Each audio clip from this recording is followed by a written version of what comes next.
Welcome to Solvetic, your channel to always learn technology easily. Below in the description, you will find useful links we used in this video.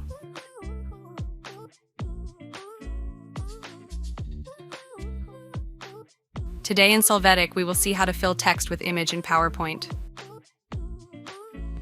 To start, open PowerPoint, you can see the text to use. After that, in the Insert menu, click on Pictures and click this device.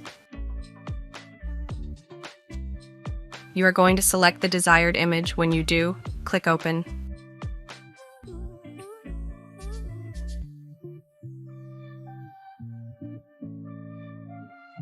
After this, adjust the image. Right-click on the image and select the option Send to Back.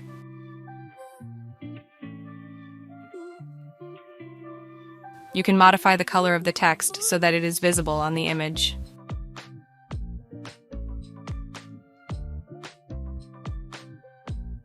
Hey, remember to subscribe Solvetic channel.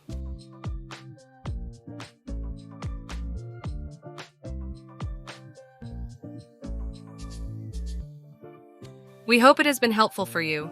Here are links to watch more videos of your interest and subscribe to the Solvetic channel. Thank you.